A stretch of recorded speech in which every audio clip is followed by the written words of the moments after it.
Breathe, Ronan ordered. Heavy footsteps closed the distance. Rough hands hauled her upright and pushed her head down between her knees. Breathe! I am not having you pass out on my floor. She gasped, and the irony was awful. The scent of her kidnapper's cologne was the only thing anchoring her to reality. She forced her chest to expand, fighting the panic with the stubborn practicality of a woman used to surviving on nothing.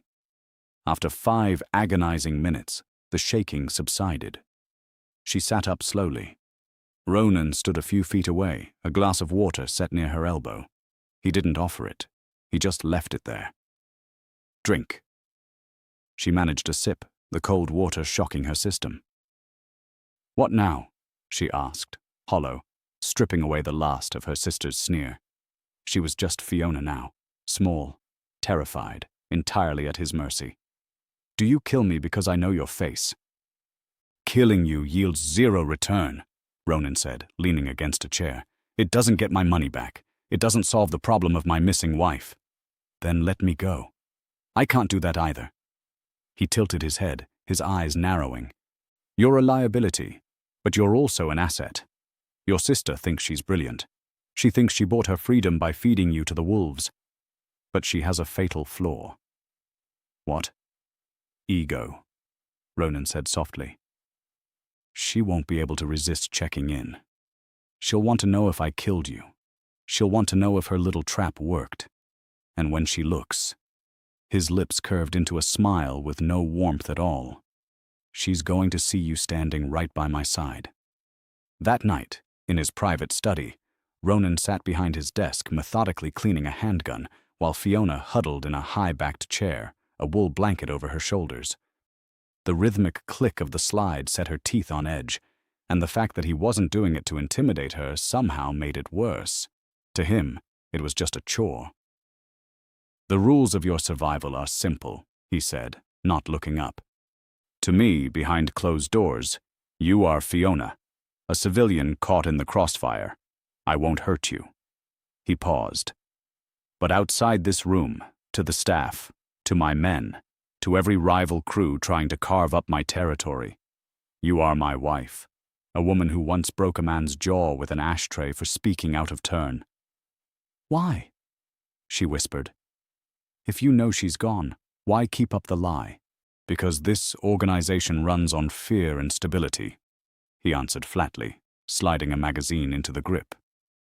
If my men find out my wife robbed me blind and disappeared, they'll smell weakness.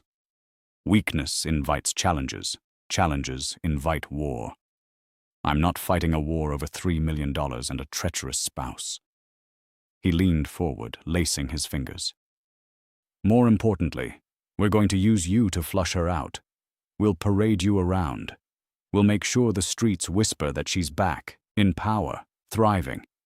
It will drive her insane. He pulled a thick black leather binder from a drawer and tossed it across the desk. Then you'd better study. Your sister is a sociopath. Photographic memory for grievances. Drinks her scotch neat. Prefers intimidation to negotiation. Considers empathy a defect. You need to find the coldest, ugliest part of your soul. Fiona opened the binder. Photographs, names, charts, handwritten notes detailing violence and bribes and leverage. A textbook on how to be a monster. One page showed a man with a shattered knee in a pool of blood. A note in her sister's elegant looping hand reading, "Paid his debt, reminded him about interest." Bile rose. She forced it down. You married her, Fiona said quietly, the observation slipping out before she could stop it. You married a sociopath. What does that make you? His pen stopped. The silence grew heavy. He slowly raised his head, and for a fraction of a second, something raw and painfully human flickered behind the darkness. A ghost of regret, maybe. The weariness of a man who realized too late he'd invited a viper into his life. It makes me the devil she sold her soul to, he replied, his voice dropping low. He stood, towering over the desk. Read the file. Your education begins tomorrow, 10 o'clock.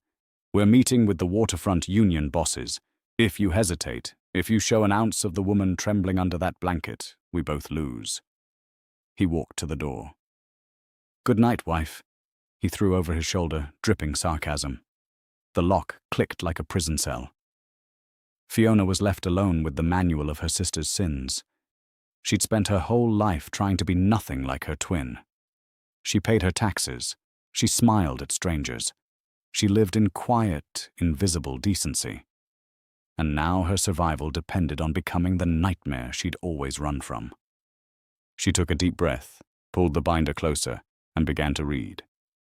The next morning, diesel fumes and the rotting stench of low tide burned the back of her throat as she stepped out of a black SUV onto a cracked concrete pier. November wind sliced through the heavy tailored coat Ronan had laid out for her. Bulletproof, he'd mentioned casually over coffee. The Kevlar lining weighed on her shoulders, a constant reminder of the target painted on her back. Ronan flanked her right in just a dark suit, his presence forcing the dock workers near the fence to avert their eyes. She'd spent the entire night reading. She'd memorized names, grudges, supply chains, cruelties. Her brain felt oversaturated, buzzing with ugly, jagged energy. "Walk slightly ahead of me," Ronan murmured. "You're the emissary today. I'm just the muscle. Look at the warehouse door, not the water." Inside, the air was stagnant and stinking. A single harsh bulb hung over a folding card table where 3 men sat. The one in the center was the head of the Longshoremen's Union, a barrel-chested man with a red, pock-marked face and eyes like wet stones. According to her sister's notes, he had a severe gambling addiction, a mistress in a neighboring state, and a habit of skimming 3% off the top of every shipment. He didn't stand. He leaned back, lighting a cheap cigar, pointedly ignoring her. "Ronan, didn't expect a personal visit. We already sent the envelope for the month." Ronan stopped a few feet from the table and looked at Fiona. The stage was hers. She swallowed the terror lodged in her throat and forged the rage of the past days into a spear. She stepped up to the table, her voice flat, hollow, devoid of warmth. The envelope was light, Patrick. He finally looked at her with a patronizing, yellow-toothed smile. "Good to see the missus out and about, but union dues went up, cost of doing business at the port." Fiona placed both hands flat on the table and leaned into his space. "We didn't agree to fund your gambling habit." The smile dropped off his face like a stone. The 2 men beside him shifted, hands drifting toward their jackets. Behind her, she heard Ronan subtly shift his weight, preparing for violence. "I don't know what you're talking about," the man growled. She tapped a finger against the table. "High-limit tables at the casino in Atlantic City. You dropped 80,000 last weekend. You skimmed our crates to cover the loss. If you want to steal from my husband to feed a sickness, that's your funeral. But doing it while you still owe the balance on your mistress's condo? That's just bad math, Patrick." Complete silence fell. The man's ruddy face drained to a sickly gray. He looked past her, seeking mercy from Ronan. Ronan offered none, just tilted his head, watching her with dark approval. "The shortfall will be in my husband's hands by midnight," Fiona continued, pushing away from the table and brushing imaginary dust from her sleeve, a gesture she'd seen in the dossier. "If it isn't, I won't send his men. I'll send your wife the mortgage papers for the condo. Then I'll let the casino collectors handle the rest. Are we clear?" He swallowed audibly. "Clear. It'll be there." She turned and walked out without looking back. By the time she reached the SUV, her knees gave out and she caught herself on the door handle, gasping. The adrenaline crashed, leaving a shaking weakness behind. She had just threatened a man's life. She had weaponized his secrets, and she had done it well. Ronan steadied her elbow and guided her into the seat. He didn't speak until they were driving. "You didn't blink," he observed quietly. "I feel sick," she said, head back against the seat. "I feel absolutely sick to my stomach." "That means you're still human," Ronan said. "Your sister would have shot one of his men just to punctuate the sentence. You got the money back without a single drop of blood." The praise felt dirty, like a trap. Don't act like we're a team. I'm your hostage. I did what I had to do so you wouldn't put me in the ground. He didn't argue. He just drove, the silence between them no longer suffocating, but heavy with the terrifying realization that she was entirely capable of wearing the monster's skin. 3 weeks blurred into a high-stakes nightmare. Dinners, negotiations, cold smiles at men quietly calculating how long it would take to dispose of her body. She lived inside the black binder, becoming a database of human leverage. The staff stopped trembling when she entered a room, their terror replaced by a weary, confused caution. She was demanding, but the unpredictable malice of the real woman she was playing was absent. Late one rainy Tuesday, she sat in the library, auditing the monthly ledgers, a glass of untouched bourbon sweating beside her. The numbers for the southern routes were fabricated, padded to hide a massive deficit. Someone was bleeding Ronan dry from the inside. The doors opened. Ronan stepped in, carrying a small brown cardboard box, his hair damp from the rain, looking lethal. He said nothing. He walked to the desk, sliced the tape, and tipped the box over. A single object tumbled out and hit the wood with a soft clatter. Fiona stared at it, a cheap plastic hair clip, neon pink, shaped like a butterfly, one antenna snapped off. Her lungs seized. All the air left the room. "Where did you get that?" she whispered, recoiling against her chair. "It arrived at one of my businesses downtown," Ronan said, terrifyingly calm. He placed a card of cream-colored stock beside it. "Addressed to you." The card bore 3 words in that elegant, looping, sociopathic handwriting she'd spent weeks studying. "Nice coat, sister." The butterfly clip was hers, the one she'd used to pin her hair back the night she was taken in the alley. Her sister hadn't just used her as a decoy. She had stayed close enough to watch the abduction happen. She had picked the dropped clip up off the greasy asphalt. Fiona pressed the heels of her hands against her temples, a low, wretched sound escaping her throat. "She's watching. She knows I'm here. She knows I'm playing her." "She knows the street believes she's back," Ronan corrected, pulling up a chair across from her. "She's losing her leverage. Her ghost story is falling apart because you're taking up the space she abandoned. This," he gestured at the clip, "is a temper tantrum. Proof our strategy is working." "It's proof that she's a psychopath," Fiona snapped, her icy facade finally fracturing. She slammed her hand on the ledger. "She wants me dead, Ronan. If your men find out I'm a fake, they kill me. If she decides I'm an inconvenience, she kills me. I'm sitting in a cage waiting for the executioner to draw a number." Ronan absorbed her panic without flinching. Slowly, he reached across the desk. He didn't grab her wrist or grip her jaw like he used to. He simply laid his large, scarred hand flat over hers, anchoring her to the wood. The heat of his skin sent an unwanted shockwave up her arm. "No one is going to kill you, Fiona," he said. The use of her real name out in the open felt like an electric charge. "I have 50 men guarding this estate. I have eyes on every transit hub in the city. When she makes her move, and she will, because her ego won't allow her to be replaced, we will catch her." She looked down at his hand covering hers. She should pull away. He was a criminal. He was the reason she was in this nightmare, but the quiet, absolute certainty in his voice was the only solid ground she had left. "And when you catch her?" she asked quietly, lifting her gaze to his fathomless eyes. "What happens to me?" His jaw flexed. For a long moment, the only sound was the rain hammering the glass. Then he withdrew his hand, leaving her skin cold. "We'll cross that bridge when we drag her back over it," he answered, standing and buttoning his jacket.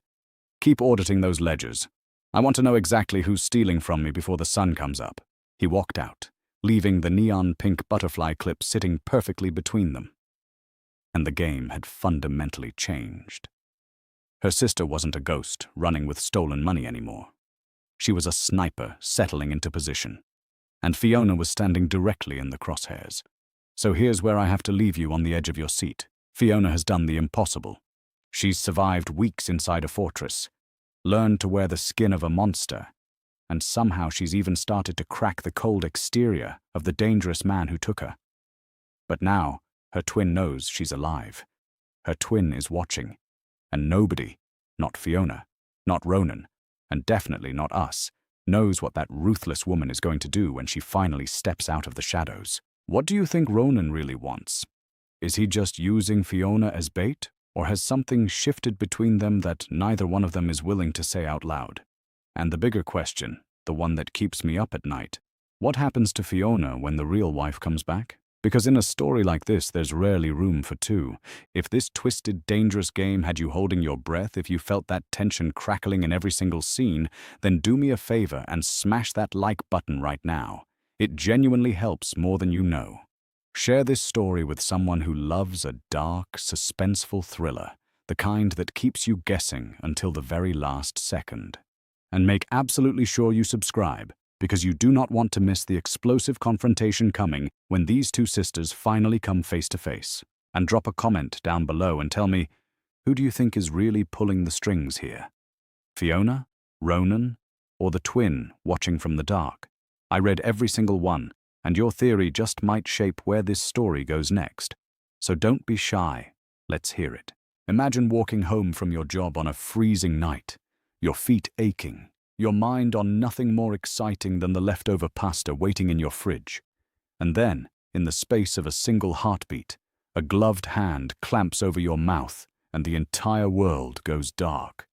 When you wake up, a man with eyes like a bottomless well looks at you with a chilling, exhausted recognition, and he whispers two words that turn your blood to ice. Welcome home. The problem? He has the wrong woman. And the only way she's going to survive the night is to convince this dangerous man that she's the ruthless wife he thinks he kidnapped. Stay with me, because this story will keep you guessing right to the very end. It started in a narrow, garbage-strewn alley behind the diner where she worked. Her name was Fiona, and she pulled her thin cardigan tighter against the November cold, her keys wedged between her knuckles like a tiny, useless weapon she'd once read about in a magazine. The air smelled of rotting cabbage and the metallic sharpness of snow that hadn't fallen yet. All she wanted was to make it to the subway, get home, soak her blistered feet, and eat cold pasta straight out of the container. A simple end to a long, simple day. And then a hand clamped over her mouth.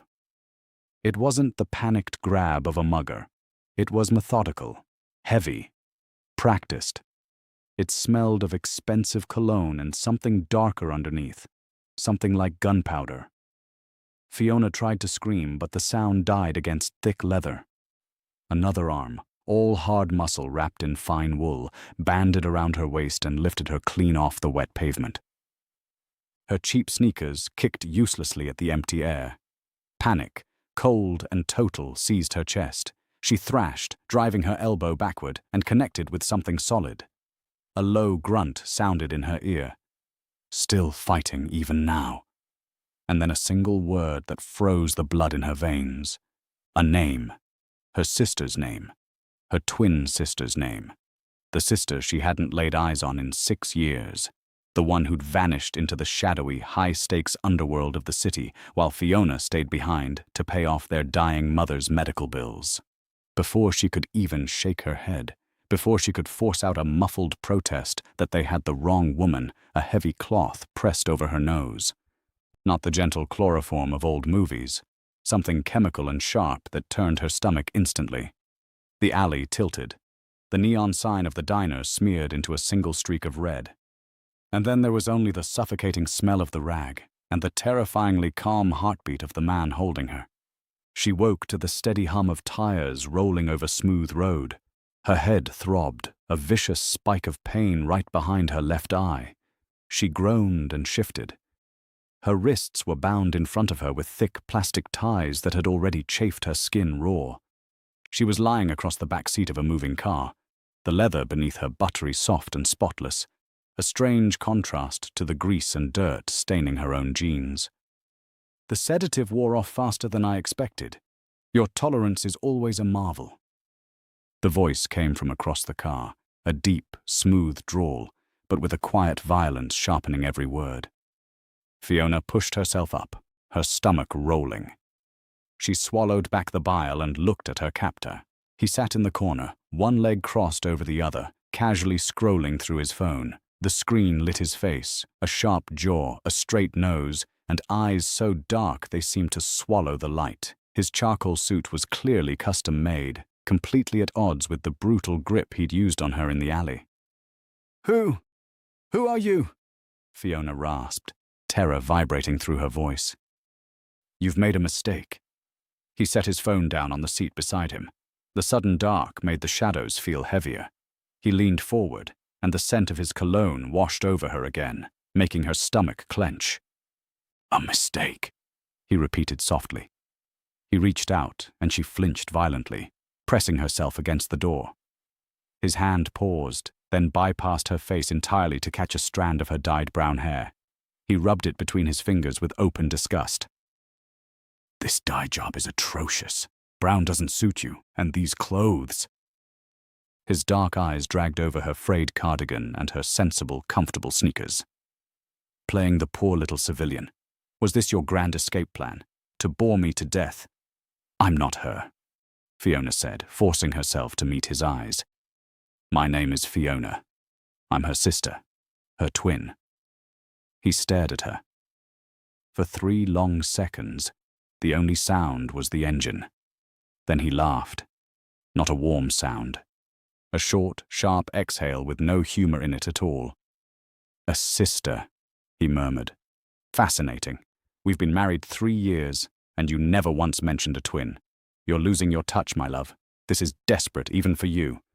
"Call my employer," Fiona pleaded, her composure cracking. "I work at an accounting firm. Ask for my manager. I've been there 4 years. Please, just check." He moved so fast she didn't even see it.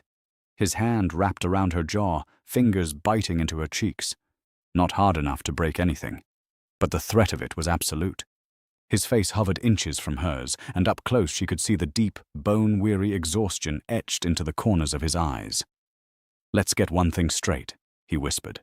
"You stole $3 million from my personal vault. You shot my head of security in the knee. And you vanished for 4 months. You don't get to play games anymore. If you open your mouth to lie to me again, I won't wait until we get to the house to remind you exactly who you belong to." He released her, shoving her back so her head bumped the window. Fiona sat frozen. $3 million, a man shot, married. Her sister wasn't just somewhere in the underworld. Her sister was at the top of it. And she was married to a man who looked like he could break bones for fun. And that's when the terrible math became clear in Fiona's mind. If she kept denying it, he'd think she was mocking him, and if he thought she was mocking him, the promises in those dark eyes would become real. She couldn't reason with a monster who believed she was his equal in monstrousness. To survive the night, she would have to become the very woman she'd spent her whole life running from. She'd have to be the kind of woman who could shoot a man in the knee and walk away with a fortune. Fiona forced her breathing to slow. She pulled her shoulders back, swallowing the tremor in her spine, and turned to stare out the tinted window at the city lights blurring into dark trees. And she began the terrifying mental work of becoming her sister. The car turned off smooth asphalt onto crunching gravel. Through the glass, Fiona saw iron gates swinging open, a driveway lined with ancient skeletal oaks, and at the end of it, a sprawling stone manor lit from within by harsh yellow light that offered no warmth at all. It looked less like a home and more like a fortress. The car stopped beneath a covered entrance. A hulking driver with a ruined nose opened her door. "Out!" her captor commanded. She slid clumsily across the leather, her bound hands throwing off her balance. The cold night air bit through her thin cardigan the moment her sneakers hit the gravel. He emerged behind her and didn't grab her, didn't drag her. He simply stood too close, a silent wall of muscle steering her toward the heavy front doors. "Cut these off," Fiona said. Her voice wavered. She bit her tongue, using the sharp little point of pain to focus, and tried again, flat and demanding. "Cut these off, now." He paused, glanced at her wrists, and a slow, cynical smirk touched his mouth. He pulled out a folding knife, slid the blade beneath the plastic, and the tie snapped. "Better?" he asked, dripping condescension. She rubbed her raw wrists, hiding her shaking hands by crossing her arms. She didn't say thank you. Her sister wouldn't say thank you. Her sister would expect it. He pushed open the doors onto a massive foyer of black and white checkered marble, a crystal chandelier hanging overhead like a frozen explosion. Several people waited in the hall. 2 men in dark suits straightened immediately. A woman in a maid's uniform stood near the kitchen archway. "Boss," one of the suited men said, nodding. Then his eyes landed on Fiona, and every drop of color drained from his face. He took half a step back, his hand twitching toward his jacket, before he forced it down. Fiona watched it happen. It wasn't surprise. It was pure, unfiltered terror. She glanced at the maid. The older woman flinched and dropped her chin, her hands trembling as she smoothed her apron, looking like a rabbit staring down a predator. What did you do to these people? Fiona thought, sick to her stomach. Everyone, her captor announced, his voice carrying effortlessly through the cavernous space. My wife has decided to return from her little sabbatical. Treat her with exactly the level of respect she has earned. The silence that followed was thick with hatred and fear. I'm tired, Ronan, Fiona said. The name felt foreign on her tongue, but she'd glimpsed it on a piece of mail on the dashboard of the car. Ronan. She prayed it was his first name. He raised an eyebrow. Ronan. We're using given names now, are we? How domestic. Let's go upstairs, darling. You smell like old grease and it's giving me a headache. She forced herself up the sweeping staircase one careful step at a time, never hurrying, because running would show fear. She felt his heavy gaze tracking her the entire way. He led her into a master suite as cold and imposing as the rest of the house. Gunmetal walls, heavy drapes, an enormous bed. The air felt sterile, no photographs, no clutter, just expensive furniture and shadows. Ronan unclasped his watch and dropped it on the dresser. The safe combination's been changed. Don't bother looking for the passports. The border guards are on my payroll anyway. He shrugged off his jacket. Take a shower. Wash that ridiculous color out of your hair if you can. Then we're going to have a very long conversation about where my 3 million went. Fiona escaped into the closet and shut the doors behind her, slumping against the wood. The closet was the size of her entire apartment. Designer dresses, rows of impossible heels, glass cases of jewelry. She slid down to sit on the plush carpet, knees to her chest, digging her nails into her arms to ground herself. She was locked in a fortress with a crime boss who wanted his money back, a man who hated his wife but was possessive enough to hunt her down. She didn't know the safe combination. She didn't know where the money was. She didn't even know how her sister took her coffee. She stripped off her cheap clothes, showered until her skin was red, scrubbing away the grease and the dirt and the lingering smell of whatever he'd used to knock her out. Then she found a deep emerald silk robe on a hook, slipped into it, tied the sash tight, and went to face her new husband. The silk felt cold against her skin. It felt like armor. It felt like a lie. Ronan sat on the edge of the bed with a glass of amber liquid. His eyes tracked the emerald silk against her legs, lingering a beat too long before snapping back to her face. The look wasn't loving. It was analytical, dissecting her. You look different, he said quietly. Her heart skipped, but she kept her jaw relaxed. 4 months on the run ages a person. He tilted his head, watching her with predatory stillness. You're holding your shoulders differently. And you didn't throw anything at my head when I insulted your clothes downstairs. Have you found religion? Or are you just heavily medicated? I'm tired, she said, sitting at the vanity, avoiding his reflection. Exhaustion makes you practical. Throwing things is a waste of energy. He chuckled, the ice clinking in his glass. Practical. The woman who set fire to the East Wing because she didn't like the wallpaper is suddenly practical. Fiona's eyes closed for a fraction of a second.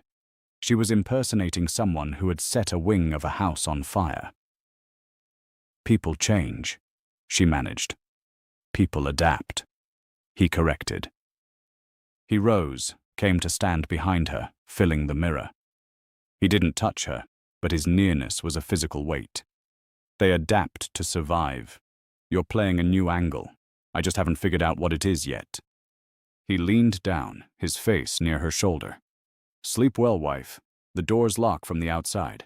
Don't try the windows. It's a 3-story drop to the stones below. He left through a side door, and the lock clicked shut with brutal finality. Fiona collapsed forward onto the vanity, exhaling a long, shuddering breath. She didn't sleep.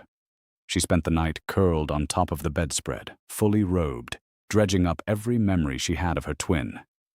Sharp, cruel, the kind of person who laughed when others cried.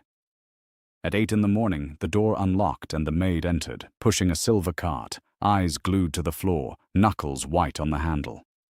"Good morning," Fiona said automatically. The woman froze, the cart rattling. I'm sorry, ma'am. I didn't mean to wake you. I'll take it back." Fiona realized her mistake instantly. Her sister wouldn't say good morning. Her sister wouldn't even acknowledge a servant as a person. If word got back to Ronan that she was acting soft, it would invite suspicion, and suspicion meant death. "Leave the cart," Fiona snapped, forcing her voice low and cold. "And stop shaking. It's pathetic. Get out." The words tasted like poison. The maid fled. Fiona shut her eyes, sick with self-disgust. She walked to the cart. Black coffee, half a grapefruit, dry toast, a starvation breakfast. Her stomach, used to hearty diner food, growled in protest. She poured the coffee black as tar and forced it down without wincing. An hour later, an enforcer escorted her downstairs. She'd forced herself into tailored black trousers and a crimson silk blouse, applying sharp, dramatic eyeliner from the vanity. War paint. They led her to a long dining room, where Ronan sat at the head of the table, a ledger open in front of him. He didn't look up. "Sit." She took the chair to his right. "We have a problem," Ronan said smoothly, closing the ledger. "One of my men intercepted a shipment at the docks last night. Claims he thought it was an unapproved run, but he held back 20 crates of rifles for himself. He's one of my best earners. But a thief is a thief. The traditional penalty is a bullet. However, killing him disrupts the southern ports." He tilted his head, his dark eyes boring into hers. "You've always had a creative mind for punishment. What do you think we should do?" It was a test, a blatant, dangerous test. Fiona's heart hammered. A man's life. If she said spare him, Ronan would know she wasn't his wife. If she said kill him, she'd be ordering an execution. She forced herself to think like a monster. What's worse than death to a greedy man? She leaned forward, resting her forearms on the table, letting her gaze sweep the two enforcers before locking on Ronan. She channeled every ounce of rage she felt at being kidnapped and pushed it into her voice. "A bullet is too quick," she said, eerily calm. "He stole from you to build his own arsenal.